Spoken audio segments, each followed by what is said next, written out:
Hello, good afternoon. My name is Sophia Marquez, and today I will be discussing racial discrimination in professional sports. The question I decided to conduct my research on is, to what extent do American people of color employed in the professional sports industry face racial discrimination in the 20th century? After conducting my research, I concluded that American people of color employed in the professional sports industry face racial discrimination in the 20th century because they are not often represented in managerial positions. Athletes can face prejudice from employers that can affect positional assignment, and discrimination from customers in the consumer market can affect the salaries of people of color. Now let's first take a look back at the history of discrimination in sports. Progress began in 1947 when Jackie Robinson became the first African-American baseball player allowed to play professionally. Previous to this, there was the Negro National League, which was the only league people of color were allowed to play in. When Jackie Robinson began playing in the MLB, he broke color barriers and allowed colored people to play in all professional sports, including the NBA and the NFL. Now let's first look at discrimination in managerial positions. Now, nearly a century later, people of color are represented on the field and in courts, with 37.6% of players in the MLB being colored. However, hiring discrimination in positions of authority off the field are more prevalent. According to the Institute for Diversity and Ethics in Sports, overall, people of color represented 20% of all MLB managers in 2020.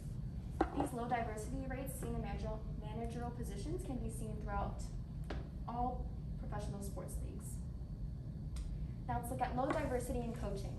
In the NFL, the percentage of coaches of color were at a new low at 12.5% in 2020.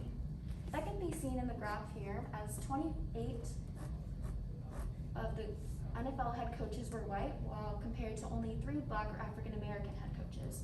According to former Steelers wide receiver coach Daryl Drake, there are so many qualified minority coaches, a lot of guys felt like certain individuals that should have the opportunity to get a job did not get a job. Now let's look at discrimination from employers. Prejudice from employers can affect the positional assignments of athletes. Researchers found that African American baseball players in the MLB were overrepresented in the outfield and underrepresented at infield and catcher positions.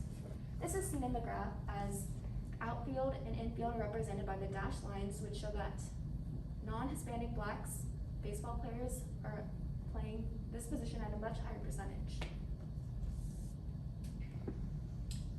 Unfair positional assignment can also be seen in the NFL, because a researcher found that in the NFL in 1989, Black players were overrepresented at running back, wide receiver, and defensive back, and underrepresented at quarterback, kicker, punter, and defensive line. Lack of diversity seen in head positions on a team are seen throughout all leagues.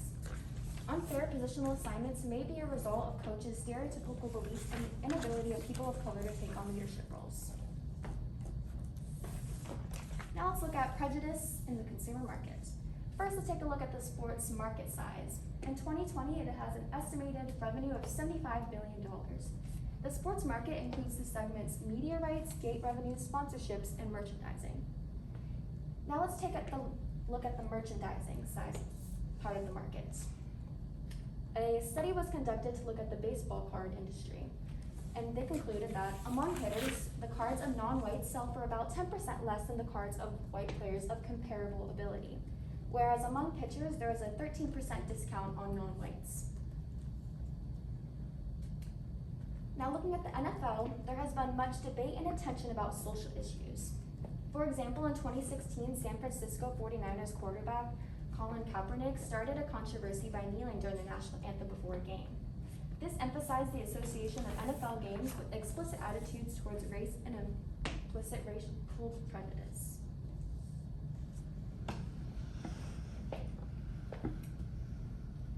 A study was conducted to show how the effects of that social issue affected the revenue of games. The results of that study suggest that having a higher level of implicit bias in a market leads to a decline in consumer interest in attending games.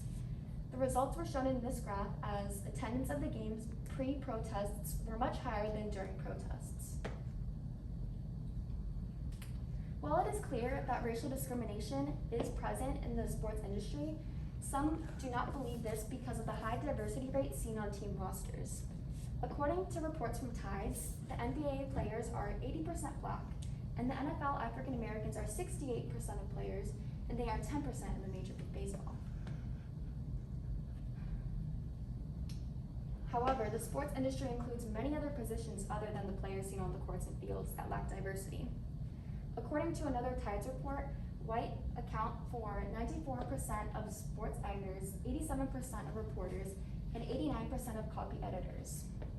In the WNBA, there is only one black play-by-play announcer, Megan McPeak, who quoted, "This needs to change. We cannot keep telling the stories of black men and women without black men and women telling these stories." There is additional battles off the field that African American professional athletes must face, including combating any racism and criticism faced. In the article, The Meaning of Serena Williams' father, Richard Williams, describes toughening his daughter's skin by bringing busloads of kids from local schools into Compton to surround the courts while Venus and Serena practice. He had the kids call them every curse word in the English language. This was to toughen Serena so that she could combat racial slurs. As more attention is drawn to racial inequality throughout society in the 20th century, the lack of bio-POC representation in many aspects of culture is becoming increasingly notable. One area is the professional sports industry. Some of the steps to solving this issue within the industry include acknowledging racism as a prominent issue, ending hiring discrimination, and increase diversity in all positions. Increase Americans' exposure to a diverse industry so there is less racial prejudice against the athletes of color. These are my references. Thank you. Any questions? I do have two questions for you. First question, how did your research question evolve as you moved through this entire process? My research question evolved because at first I was focusing on discrimination on just the athletes in the sports industry, and then I realized that discrimination is more towards other positions in the sports industry rather than just athletes. All right, and if you had more time, what additional research would you have conducted?